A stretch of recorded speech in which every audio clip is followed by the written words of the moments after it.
Are there any senators in the chamber wishing to vote or to change their vote? Seeing none on this vote, the yeas are 51, the nays are 44. 3/5 of the senators duly chosen and sworn not having voted in the affirmative, the motion is not agreed to. Madam President. The Majority Leader. I enter a motion to reconsider the vote by which cloture was not invoked.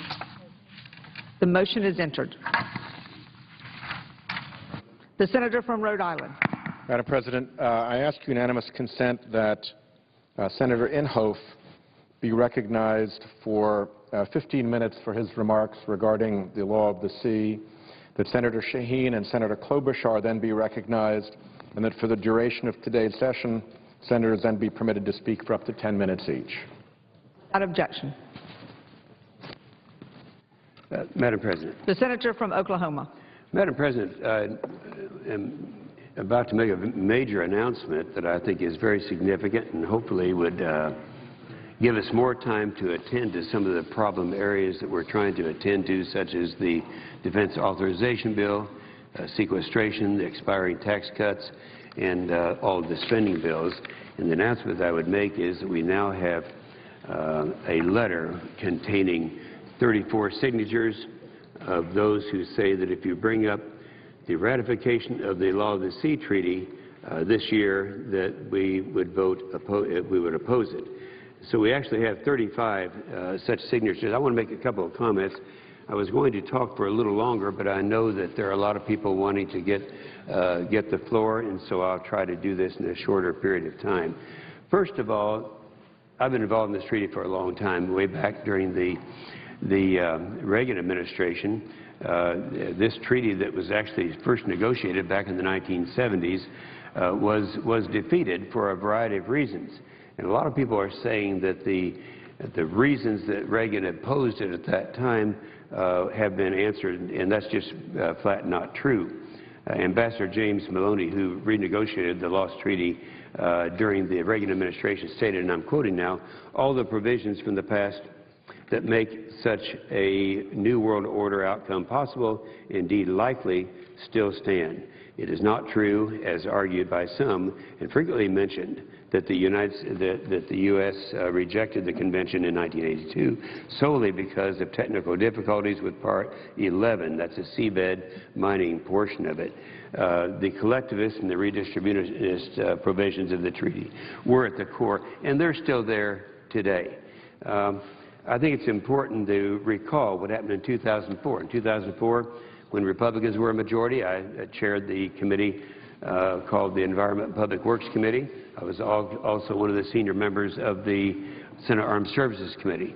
At that time, the Law of the Sea Treaty passed the Senate Foreign Relations Committee without without a dissenting vote. I think 16-0.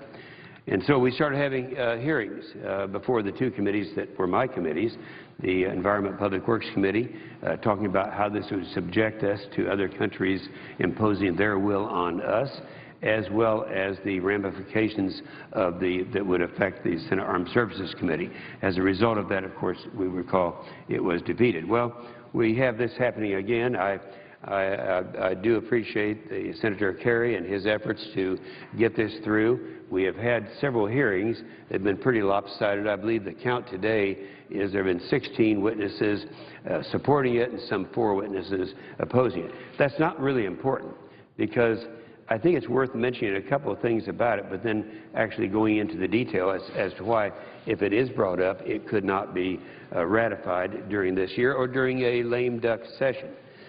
First of all, when I talk to someone about the problems with this, and I tell them that this would give cede authority to the United Nations over 70% of the surface of the earth, along with the air above it. I remember one time a witness came, and this is back during the Bush administration, which was supporting the treaty. When I asked the question, I said, now, if you have 70% of the surface area, does that mean you also have 70% of the air above it? And they couldn't answer that question. Well, now I think it's pretty well understood that that would be the case. But when I tell people 3 things, first of all, we'd be submitting our sovereignty, surrendering it to the United Nations over 70%. That really is enough. But when you talk about the fact that would, for the first time in the history of this country, authorize the United Nations to have taxing authority over the United States of America, people go ballistics. They just, that's something that it's not conceivable we'd even be considering it. And then when we start talking about the lawsuits, how we have the lawsuits we could be facing. Let me just be a little bit more specific on this. The area that is in controversy in terms of their ability to tax or otherwise get royalties from the United States that would otherwise go to the United States and put those into the United Nations is an area called the extended continental shelf. Madam President, that would be in excess of 200 nautical miles offshore. Now, nothing within this treaty is going to affect anything that are within the 200 miles, but outside it would be. And so as it is right now, it's important to understand how the royalties are paid at the present time. Royalties usually are what United States collects from the extended continental shelf amount to between 12.5% and 18.75%.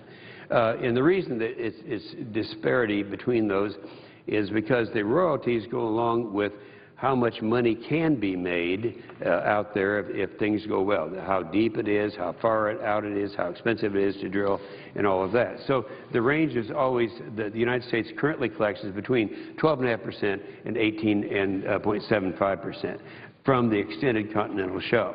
Now, under the article that if we should pass the Law of the Sea Treaty, under Article 82, that would, at the end of the 12th year, give 7% royalties, take them away from the United States, that's roughly half the royalties that we would have, and give them to the International Seabed Authority to redistribute those in accordance with whatever they want to do. There's not specific. And this all would take place in Kingston, Jamaica, of all places. They would make this redistribution of wealth. I've often said that's one of the things that the United Nations has always desired, and that is to have the ability to redistribute the wealth. So if the amounts that would fall into the royalties outside, within the extended continental shelf, it's hard to say exactly what they would be. But there is a group that was appointed to try to approximate these things, and that they have said that it would be in the hundreds of billions. In other words, or maybe even in the trillions. Now, for each trillion that would be in production, that would equal about $70 billion taken out of the United States Treasury and put into the United Nations, sent to the Seabed Authority in Kingston, Jamaica, to be redistributed around the world in accordance with whatever criteria that they would have. Now, that's a huge, huge amount.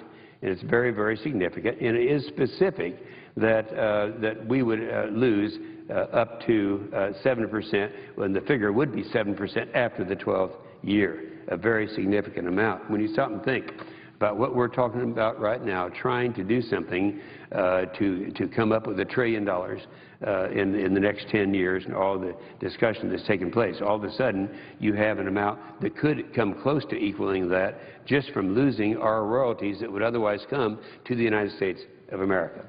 Then, of course, the lawsuits. I think this is a significant thing because under the Law of the Sea Treaty, any country could sue the United States in international tribunal, not in the United States courts, but the International Tribunal on the Law of the Sea. In other words, we could be subjected to lawsuits from other countries. Now, already a number of Pacific Island nations intend to sue the United States for environmental damage to their seas and air if the United States joins the Law of the Sea Treaty. In other words, we would be voluntarily giving up an opportunity, allowing people to sue the United States on what they would call, alleged to be environmental damages. The members of the convention that adopt the law and regulation to prevent pollution in maritime is very specific. In Article 212, it requires that the the states to, quote, I'm quoting now, this is from the treaty, to adopt laws and regulations to prevent, reduce, and control pollution of the marine environment from or through the atmosphere applicable to the airspace under their sovereignty, we're talking about the United Nations, and to vessels flying their flag or vessels or aircraft of their registry, taking into account internationally agreed rules, standards, and recommended practices. Now, if the EPA, as we found out in their endangerment finding, is able to declare an endangerment, just imagine what they could do under this case. In fact, Article 235 states that countries, quote, are responsible for the fulfillment of their international obligations concerning the protection and preservation of the marine environment. They shall be liable in accordance with international law. So here we are subjecting us, and that's why you have so many of the far left environmental groups such as Greenpeace, Natural Resources Defense Council, Environmental Defense Fund, and all of them just fervently supporting this treaty because they want to use it, admittedly, to bring the United States and all other countries into conformity with their environmental agenda. Now, that's kind of an interesting thing because we actually have had many, and I'm going to submit this for the record. For example, Andrew Strauss stated that's a law professor that is very well known, stated that states that U.S. rejection of the Kyoto Protocol makes the United States the most logical first country target of a global warming lawsuit in the international forum. So I would ask that, along with my statement, I be able to insert into the record the various legal entities that are rejoicing about the fact that they might be able to sue this country. Now, lastly, without objection. Lastly, I would say, Madam President, that I'm submitting a letter that is signed by 31 members of the United States Senate stating that they will object to and vote against any ratification effort that would take place this year, and this doesn't really restrict it to this year, and that would be 31 of them. And I have as a separate letter, a letter that is signed by Senators Portman and Kelly Ayotte, stating essentially the same thing, and a statement in the website of Senator Isaacson. And I was given permission to speak a position on behalf of Lamar Alexander, that while he hasn't taken a position on the Law of the Sea Treaty, he does object to having it brought up for this year. So we have 35 members of the United States Senate that have stated that they want to, that they would object if it is brought up before this Senate this year. So with all of those included as a part of the record, I would like to say that this is something that isn't going to happen this year, and it could be they want to bring it up. Certainly it's up to the leader, and if he desires to do it, of course he can do it. But if it does come up, it's going to take an awful lot of time from other business that this body is supposed to be addressing. So with that, I would only say that there are some 35 members, and many more, I might suggest, that would vote against it should it come up. And with that, I've used my time, and I yield the floor. Madam President. The Senator from New Hampshire. Thank you. I'm pleased to be here on the floor this evening to join all my colleagues who are speaking in support of the Disclose Act. We need to bring some transparency to the money, the secret money that's being spent in campaigns across this country. And I would ask unanimous consent for the following speakers to speak in the order that I'm listing them. So Senator Klobuchar, followed by Senator Menendez, Senator Sherrod Brown, Senator Levin, and then myself. Without objection. Thank you. Senator Klobuchar. Well, thank you very much. And Madam President, I first want to thank the Senator from New Hampshire for her great leadership on this issue and all the senators that have been involved in this. I am a co-sponsor of the Disclose Act, and I really hope that my colleagues on the other side of the aisle will strongly reconsider their vote today so that we can actually go to a vote on this bill, so that we can actually debate this bill. Because by using filibuster to basically stop debate on something that is so important that we are getting calls on from all over Minnesota, people asking me in 2 parades yesterday, what is going on, what are these ads that we're seeing on TV, and they have a right to know who's paying for them, what these groups are called, no matter what their names are, and who's paying for those groups and who's paying for these ads, and that just isn't happening today.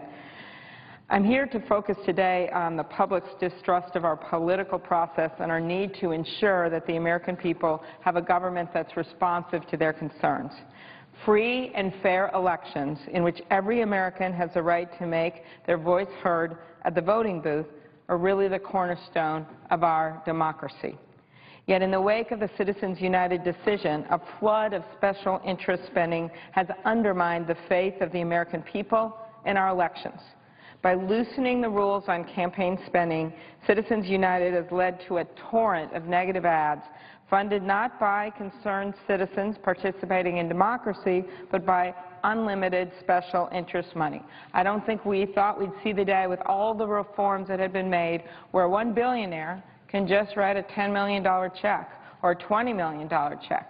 And while candidates under the system that we have to report every contribution that are $200 and over, and you have to painstakingly do your reports so the world can see them and your constituents can see them online and so reporters can see them, you have literally hundreds of millions of dollars that are being spent where you cannot tell where that money came from.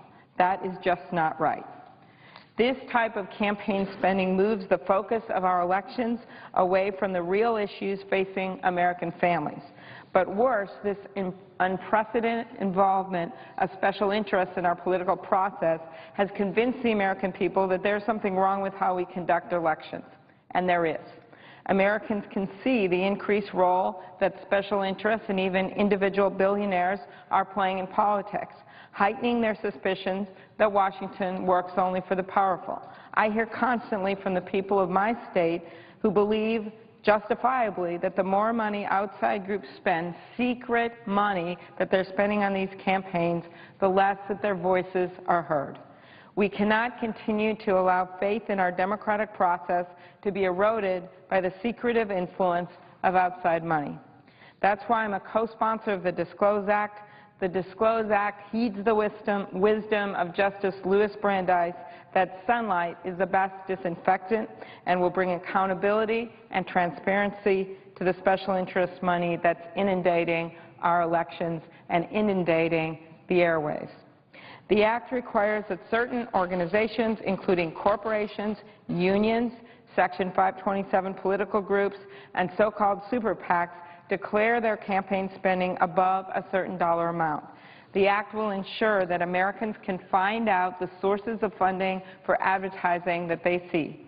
Most importantly, it will prevent special interests from hiding behind the curtain as they attempt to influence our elections.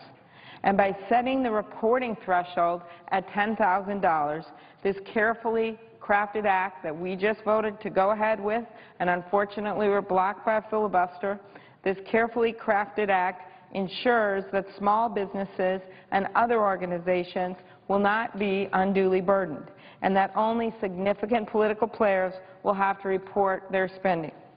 I know some people oppose the Disclose Act on what they call First Amendment grounds, but this bill doesn't limit free speech in any way.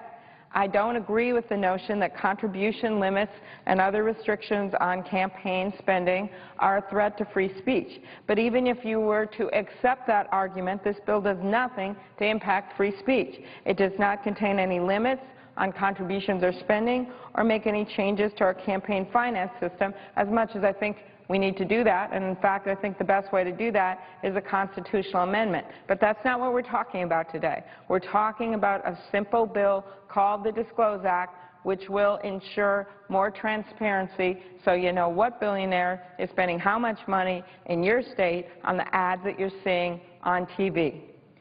In reality, it's a modest bill in comparison to the size of the problem, but it is a first step toward bringing some sensibleness back to the elections. This bill simply ensures that the public has access to information about the funding behind television ads and other election materials. In fact, even the majority opinion in Citizens United discussed the constitutionality and important benefits of disclosure. The opinion itself in Citizens United said this. It said, the First Amendment protects political speech, and disclosure permits citizens and shareholders to react to the speech of corporate entities in a proper way. This transparency enables the electorate to make informed decisions and give proper weight to different speakers and messages. So the Supreme Court actually anticipated that Congress, in this decision that I don't agree with, but they even anticipated that Congress might put some disclosure rules in place. But today, we were blocked from doing that. Our campaign finance laws already require that many individual contributions, as I noted, be made public. I see no harm in holding outside groups and outside individuals to the same level of accountability. Finally, this should not be a partisan issue. Senators in both parties have been leaders on campaign finance reform. As everyone knows, Senator McCain and Feingold championed the most significant reforms in many years, and this bill is much less dramatic than those reforms. I ask my colleagues to reconsider their vote. Our democracy literally depends on this. We have to know who's spending the money so we can figure out why they're spending the money so people will understand the true intent behind these ads. They can't do it if they don't have the information, if someone's just putting a curtain over their head so they can't see anything but the noise on the screen. They need to know what's behind it. Thank you, Madam President. I yield the floor.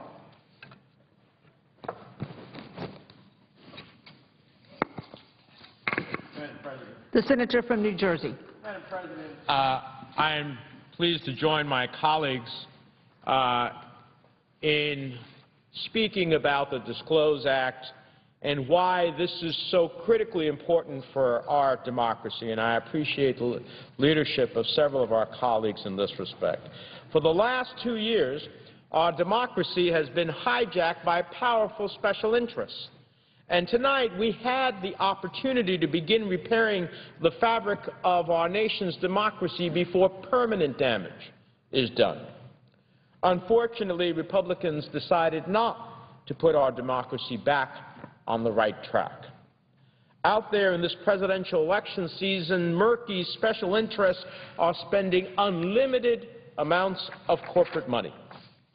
It's possible even that foreign governments could determine it's in their interests to funnel vast amounts of money to influence American political elections.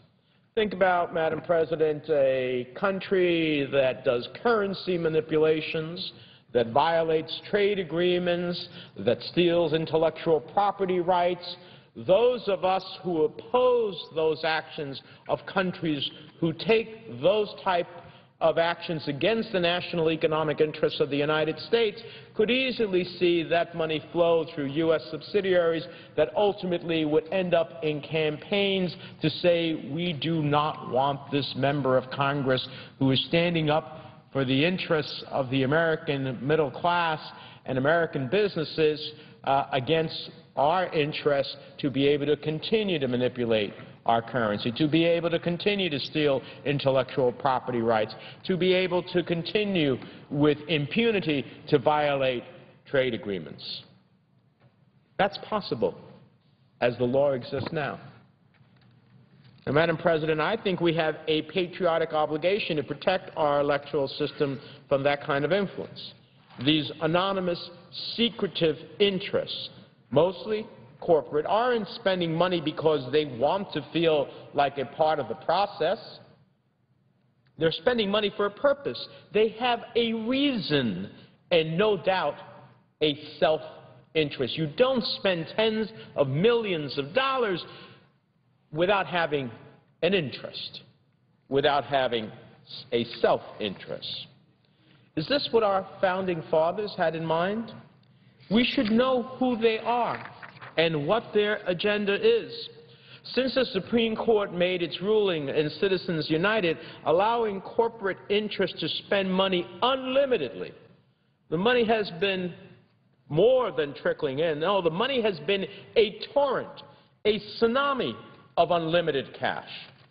According to the New York Times, independent groups have spent at least $118 million since the start of the presidential campaign. One super PAC alone has spent over $57 million.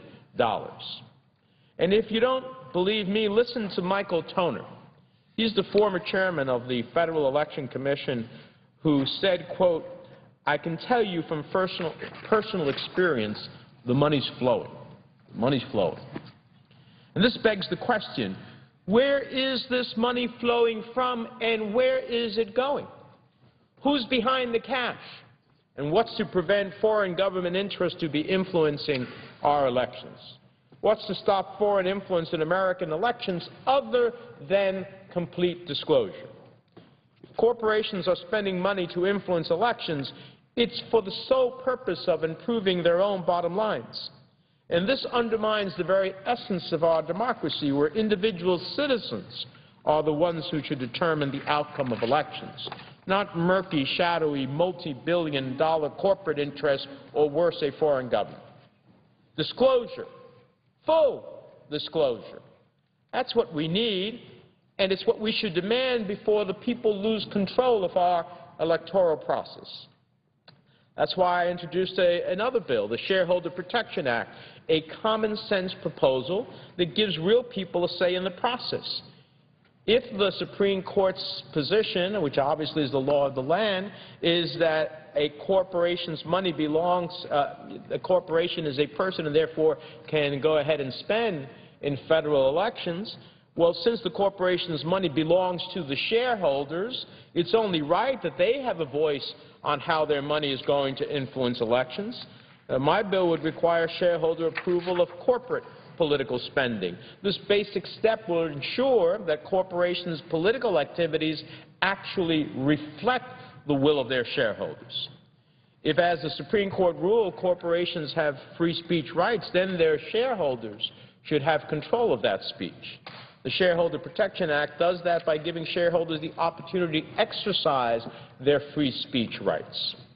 But until we can reach consensus on my proposal, the least we can give the American people is the right to know who is trying to influence them. These are basic principles, I think, of a democracy. There are basic principles in our democracy that both parties should be able to agree on. Imagine the influence of the big five oil companies on American elections. In March, 47 U.S. senators voted against repealing $24 billion in oil subsidies over the next 10 years. We know from their publicly disclosed donations that these 47 senators received over $23 million in donations from oil companies over the course of their careers. So after the oil companies fought tooth and nail to protect the taxpayers' subsidies, those $24 billion they get, which costs us as taxpayers $76 every second, do you think they wouldn't spend millions more in support of what they want? And now they can give unlimited amounts of money to super PACs without ever disclosing the contributions. Another example, Alliance Resource Group, a coal company, gave over $2.4 million to Karl Rove's super PAC, American Crossroads, which then turned around and funded advertisements targeting important environmental protection regulations. They are using unlimited corporate funds to influence our elections and our nation's energy policy to protect their bottom line, regardless of the air that we breathe, regardless of the consequences of the air that we breathe, regardless of in states like mine that suffer from too high an incidence of respiratory illnesses and cancers. Basically spending whatever it takes to buy their right to continue to pollute the air we collectively breathe. Now, I could go on and on with the examples of why special interests would very well spend in federal elections to dictate policies that ultimately would hurt everyone but the special interests. That's what we're fighting against. This legislation is the first step in undoing that. The American people deserve to know who who's giving more than $10,000. I don't believe that's too much to ask. As a matter of fact, all of us who run in this body for the United States Senate, all who run in the House of Representatives, all of our contributors are subject to disclosure. So if the average citizen back at home, when they give a donation, that's subject to disclosure, why can we not at least have that corporation be disclosing when they give over $10,000 to one of these shadowy super PACs? So the average citizen has to disclose, but the corporations don't. Isn't something wrong with that equation? I see why we can't get a vote on the other side of the aisle, because overwhelmingly they are receiving the benefits of this undisclosed, shadowy money. But is that truly the American way? Is that why we came to this institution? I thought we came for the very essence of what our democracy is about, which is clear, open transparency at the end of the day. Is that what the average voter wants to see in terms of this democracy? I don't think so, Mr. President. So I leave you with this simple message. Our democracy was founded on the principle of an open and honest debate. But without disclosure, we can get neither.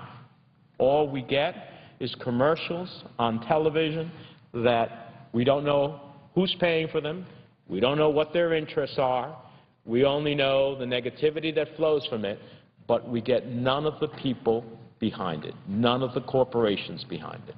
And again, they will not spend tens of millions of dollars just simply to participate in the process. If they want to participate in the process just like every other citizen, they can disclose. There's no reason they shouldn't disclose.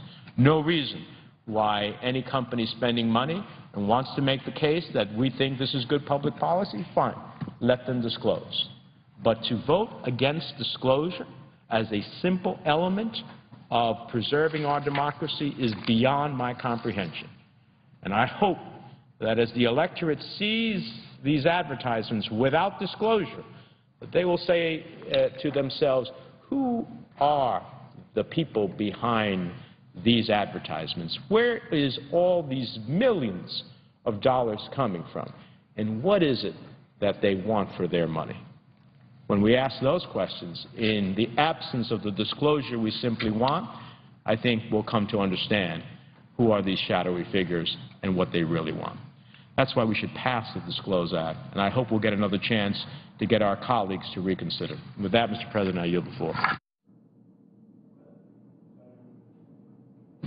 From Ohio. Thank you, Mr. President. I think Senator Menendez asked the right question, that in the absence of this chamber doing the right thing, and that is staying consistent with what the Republican leader, Senator McConnell, said some years ago, that sunlight's the best disinfectant, that we should disclose everything. He wanted unlimited mostly, I believe, if I recall, unlimited contributions, but full disclosure. He has changed his position on that. I assume to protect the oil industry and perhaps the Chinese money that's coming in these elections, or the big Wall Street banks that have opposed my election, and I assume the presiding officer, because of his work on banking issues, will come in against him in Oregon. I think this whole idea, as Senator Menendez suggested, that voters are going to start, if the Senate won't move, voters will start asking the question, who is giving this money and why are they putting this kind of money in? I rise and I thank Senator Shaheen for her leadership in this, because big corporations and wealthy investors are flooding our elections with campaign money. They're looking for gain. We don't really know who the money's from. We can guess. We think it's, in my state, we think it's oil companies. We think it's Wall Street banks. We think it could be money from Chinese interests, whether it's money laundered from China through American corporations or directly from American corporations who specialize in outsourcing jobs to China and make more money. Look what happened with the Olympics just recently. If that doesn't sort of beg the question. We know that these dollars in Ohio were drowning out the voices of working middle-class people in my state and across the country. Consider this, Mr. President, the television market in Cleveland. Cleveland, Ohio is the 18th largest media market in the country. Lots of cities come to mind that are larger: Philadelphia and Houston and Detroit and New York and Chicago and L.A. and San Francisco and Washington, D.C. and Boston. Many cities, many media markets larger than Cleveland's, 18th largest television market in the country, about 1.5 million viewers. Cleveland now is number 2 ranked in the country in political spending, larger than New York and Chicago and Philadelphia and Houston and San Diego. But only Los Angeles has had more money spent in its TV market than has Cleveland. Columbus, a market still significant but smaller than Cleveland's, is not far behind in political spending. Why is that? The presidential race in Ohio, the Senate race in Ohio, a congressional race in Ohio with 2 incumbents, 1 Democrat, 1 Republican, facing off, with most of the money spent by special interest groups, undisclosed secret money on Cleveland television, on Columbus television, mostly against candidates, mostly against incumbents, mostly against people who have a history of standing up for the middle class, against oil company interests, who have a history of standing up for jobs, against bad trade agreements where companies that outsource to China, which they benefit from, standing up to Wall Street banks who have done significant damage to our country and to our economy. We don't know for sure where this money comes from. They won't disclose it. The people paying for these ads are simply unwilling to step out of the shadows. It's not hard to guess, but you simply can't prove it. At the same time, Mr. President, all these ads that have come into Cleveland, that have come into Columbus, and all over my state, nonpartisan fact-check organizations have discovered that many of these ads in my state are false. They have a rating. They have a true, mostly false, and the worst rating is Pants on Fire. Pants on Fire suggests that people running these ads or or groups making these statements willfully disregard the truth, or, to put it more succinctly, simply lie. And we're seeing in many of these ads that are run by these special interest groups, they're simply lying. They get a false or they get a Pants on Fire rating from PolitiFact. A national organization won the Pulitzer Prize, nonpartisan, has no partisan leanings, no ideological leanings. It's no surprise, Mr. President, people paying for these ads don't want to be associated with them. If they're an oil company, they don't really want the public to know how they're lying. If they're an American corporation that outsources to China, they don't really want the American public to know that they're the ones paying for these ads and lying. That's why this legislation is so important. These wealthy, unnamed, out-of-state donors can get away with this. We know this by now because the Supreme Court's Citizens United decision sweeps aside decades' worth of established jurisprudence and allows corporations and very wealthy individuals to spend as much as they like to defeat politicians who don't do their bidding. Big businesses and large and billionaires shouldn't be able to buy elections. Citizens should know who's behind the ads aimed at winning their votes. One of his fireside chats in a very different era, in a very different political environment, with very different media available to them, President Franklin Roosevelt said, "The use of power by any group, however situated, to force its interest or to use its strategic position in order to receive more from the common fund than its contribution to the common fund justifies, is an attack against and not an aid to our national life." In a nutshell, President Roosevelt said, I think he could have been speaking to this issue today, that he called them the malefactors of great wealth. He called them economic royals. He called them a lot of things, very, very wealthy people that had disproportionate influence on their national government, even with a president that was fighting for the middle class, that was fighting for the common man against these interest groups. That's why, Mr. President, the democracy is strengthened by casting light on spending and Elections Act. The Disclose Act matters. We need to pass this bill. The Disclose Act would ensure greater accountability and transparency in corporate political spending, requires the disclosure of campaign-related fundraising and spending by outside groups. Over the course of the past 2 years, We've seen politics increasingly influenced by millionaires and billionaires who secretly give unlimited amounts of money to manipulate American politics. These multimillionaires are trying to secretly buy elections. The Disclose Act would prevent these corporations and wealthy individuals from using shell front groups to hide their donations from disclosure. By giving them millions of dollars in secret money, these mega donors are looking to cash in on policies that will benefit their big business interests. Now, Mr. President, I don't want to make this about my state. I mentioned the huge money in Cleveland, the huge money in Columbus. We're seeing it Toledo market. We're seeing it in Dayton market, Cincinnati market, Youngstown market. Even those TV markets on the periphery of the state that serve other states, Wheeling, West Virginia, Parkersburg, West Virginia, Charleston, Huntington, West Virginia, Fort Wayne, Indiana, states where you might buy the television that Ohioans will see. And I don't want to make this about my campaign. In my campaign, we've seen already in Ohio $10.5 million in special interest money laundered, and I use that term advisedly, laundered through groups like the United States Chamber of Commerce, laundered through groups like Crossroads. That's the group associated with the political, the George Bush's political director, whatever his title was. Money coming through 60 Plus, money laundered through Concerned Women of America, who decidedly aren't, I might add. Money laundered through all kinds of organization, undisclosed, secret money that comes in and does attack ads against elected officials. I can stand up on my own. I'm not all that concerned about what it means to me. I am concerned that those groups, undisclosed, want to buy elections. And you know why they want to buy elections? They want to buy elections so they can continue the subsidies they get in the tax break for the oil companies. They want to buy elections so they can continue to outsource jobs to China and write trade rules that make it easier and more profitable to do that. They want to buy elections because they want to stop our efforts to force the 6 largest banks in the country, the Wall Street banks, to divest some of their earnings. So they're not just too big to fail, they're also too big to manage and too big to regulate.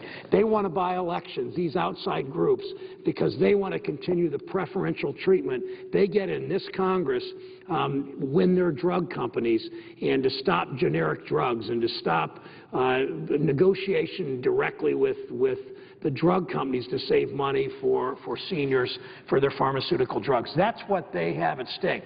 Always, frankly, against the public interest, always an attack on the middle class, always an assault on people that simply want an opportunity to get ahead in this country. Just an opportunity, not a gift, not a handout, but an opportunity to go to college, an opportunity to go to Lorain County Community College, an opportunity to go to school and be able to pay back their loans, an opportunity to get a decent job and stay in the town they grew up in so they can raise children around their grandparents, all the kinds of things that most Americans agree with. The Disclose Act would prevent these corporations from continuing to deceive the public and simply not informing the public what's happening. Their priorities erode protections and safeguard for middle-class workers and their families. They seek to extend tax shelters for the top 1%. This is not just an attack on the integrity of our democracy. That's fundamentally what it is. But that's not why they do it. They do it because it's a direct assault on middle-class families in working Americans. The 1% will do increasingly better because of Citizens United. The 1% is mostly behind these efforts and mostly behind the efforts to defeat the Disclose Act.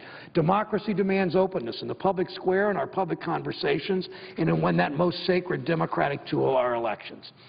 Under Citizens United, what we have is a sale, not a democracy. It's an auction going to the highest bidder. It's not an election. Our nation's highest court took an issue that was not even presented to the court and decided to overturn a century of legal precedent. Our largest companies straddle the globe. They wield enormous influence already. The top Fortune 500 companies reap billions in profits. The average Ohio household struggles to break even, as does the average household from Senator Whitehouse's Rhode Island, Senator Shaheen's New Hampshire.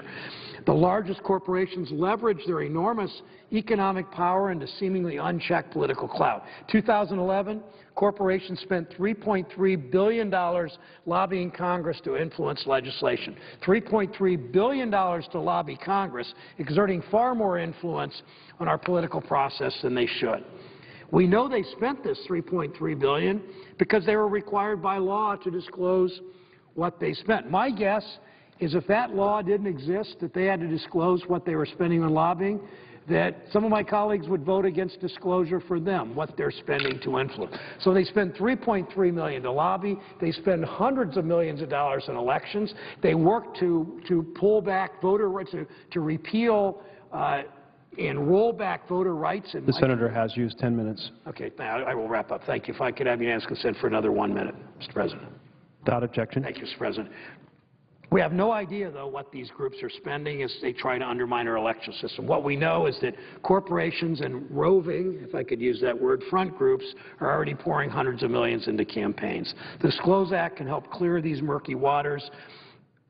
The question ultimately, if we can't pass this, then our citizens need to ask is why are they spending all this money and who are these people spending this money? Who's spending it? Why are they spending tens of millions in my state and other states around the country? What is it they want? When voters start asking that question, I think the answer will be pretty self-evident. I thank Senator Whitehouse and Senator Shaheen for their work on this. I yield the floor, Mr. President. The senator from Michigan. First, let me commend Senator Whitehouse and Senator Shaheen and all those that have worked so hard with them to bring this cause to the public fore. The genius of our founding fathers, Mr. President, was to establish a system of government in which the governed determined who represents them. It's easy for us, more than 2 centuries removed from their achievement, to lose sight of just how remarkable that achievement was. They overturned untold centuries of human history during which those with wealth and power made the decisions, and everyone else had little or no chance to influence how they were governed. The remarkable system the founders created has endured through war, crisis, depression, and doubt. But we should not mistake that endurance for automatic permanence. Democracy requires that we maintain the vital connection between the people and their elected representatives. It must be the voters and not the influential few who choose our nation's leaders. If the people begin to doubt their central role in our government, it will be corrosive to democracy. In recent months, there has been reason for just such doubt. A Supreme Court ruling has opened our system to a flood of unlimited and secret special interest money. Inexplicably, a one-justice majority of the court decided in the Citizens United case that such unlimited anonymous donations, quote, do not give rise to corruption or the appearance of corruption. Now, many of us believed from the moment that decision was handed down that the court's majority was badly mistaken. But events since that day have left little doubt. We have in recent months seen the dangerous consequences of the court's ruling, a deluge of unregulated funds that has threatened to upend the election campaign for our nation's highest office, a flood whose organizers vow will upend congressional campaigns across the nation this summer and fall.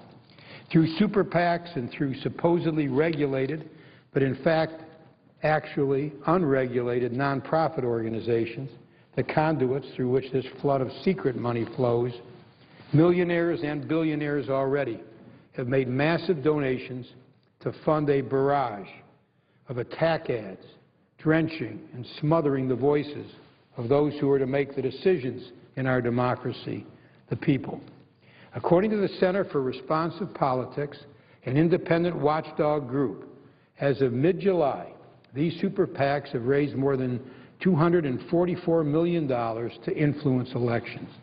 Individuals and corporations can make unlimited donations to these super PACs, whose donations are supposed to be disclosed, but the court's decision opened the door not just to individuals and corporations seeking to influence elections with unlimited contributions.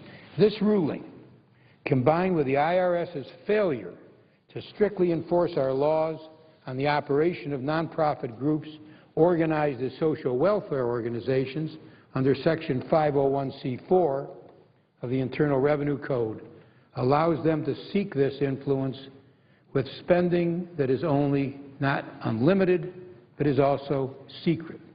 because there is no requirement that donations to those 501c4 organizations be disclosed to the public. Donors can seek to influence an election with huge sums of money and can do so now without even having to disclose their involvement. They do so covered by a fig leaf that the nonprofit groups to which they donate are dedicated to, quote, social welfare rather than partisan politics. That fiction dissolves the moment that one sees of these social welfare attack ads. Let me start that again, Mr. President. That fiction dissolves the moment that one looks at these social welfare attack ads that the IRS is so far blind to. According to an analysis of TV ad spending data by the Campaign Media Analysis Group, 2/3 of all ad spending by outside groups so far during this election cycle has come from nonprofits subject to no federal public disclosure rules. Much more is on the way as Election Day approaches this fall. The organizations now spending millions of dollars to influence elections were set up for that explicit purpose, to campaign for candidates they favor and against candidates they oppose. And yet they preserve their nonprofit status and their secrecy by relying on a contradictory regulation and guidance from the IRS. Now, this is how it works. In order to keep their tax-exempt status and keep donor names and donation amounts secret, organizations are set up as, quote, social welfare organizations under 501c of the Internal Revenue Code.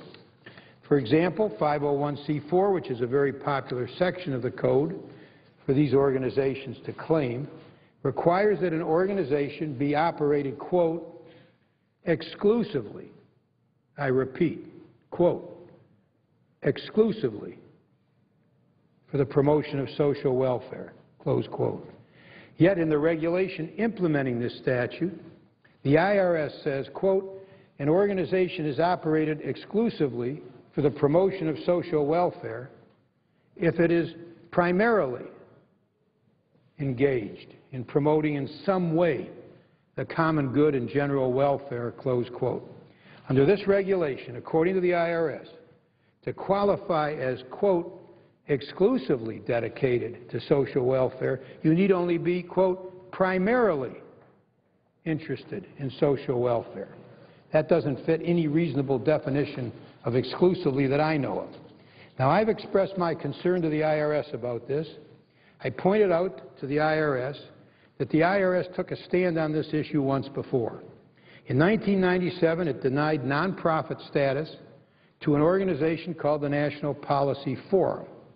The IRS position then was that, quote, partisan political activity does not promote social welfare, close quote. Yet the IRS's determination of a group's tax-exempt status can take a year.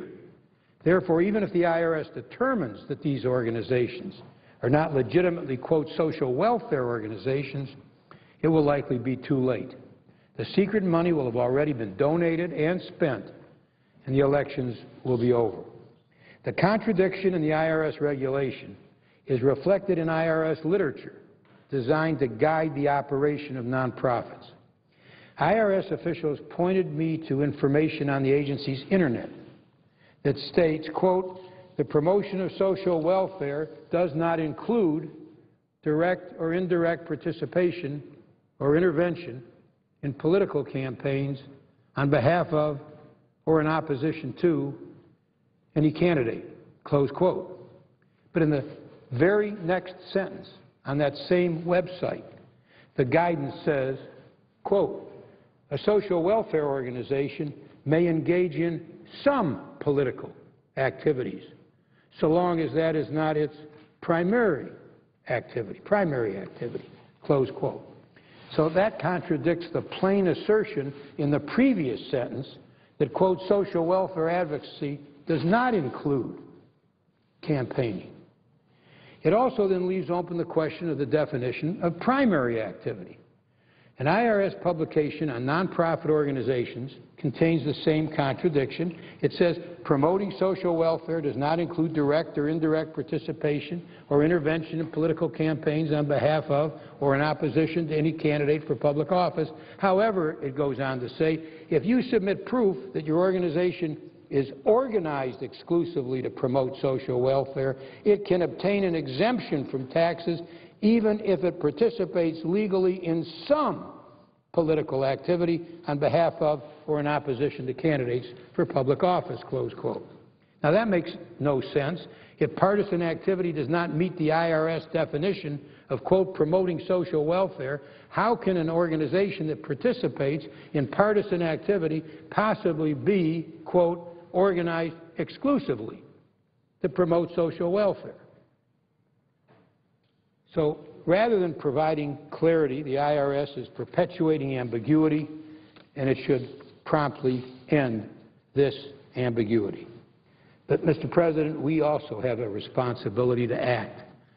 The Senate and the Congress should act to prevent these organizations from continuing to benefit from their tax-exempt status and hide their donor information. They should be required to disclose the donor and contribution information and stop hiding behind their nonprofit status.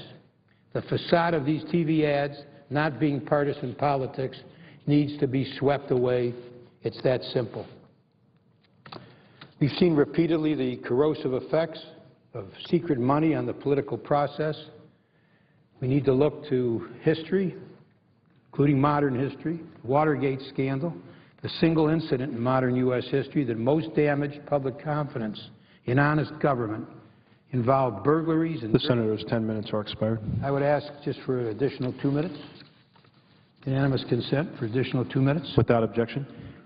Thank you. The Watergate scandal, which is the single incident in modern U.S. history that most damaged public confidence in honest government, involved burglaries and dirty tricks that were paid for using secret campaign donations. Even by the weak standards of the time, much of this secret money was illegal. More than 20 corporations and organizations were fined, and some executives went to jail because their secret payments to the Nixon campaign violated the law. Now a donor can make such secret donations dedicated to who knows what nefarious purpose and spend unlimited amounts in secret with what has to this point been the acquiescence of the IRS. Post-Watergate history warns us as well. We're all familiar with the revelations about former Senator John Edwards. His personal failings got most of the media attention, but let's not forget the financial heart of his problem. While running for president, he sought and received secret amounts of cash from a major campaign donor in order to conceal embarrassing facts that might damage the campaign. Yet huge secret payments to campaigns at this moment in our history are rife. We need to look no further than this capital city in which we work to see the dangers of secret money. Residents of Washington, D.C. have learned in recent weeks that the current mayor benefited from what federal prosecutors have called a, quote, shadow campaign of huge secret donations from a major city contractor. The chief federal prosecutor has said, quote, the 2010 mayoral election was corrupted by a massive infusion of cash that was illegally concealed from the voters of the district. And if true, these charges mean that a campaign donor with a major financial interest in city government decisions sought to influence the election of the city's mayor using huge secret payments that concealed his involvement. Mr. President, do any of us doubt that individuals and corporations with a vested interest in federal government outcomes are spending huge sums of money to influence those outcomes without ever having to disclose their involvement to the public?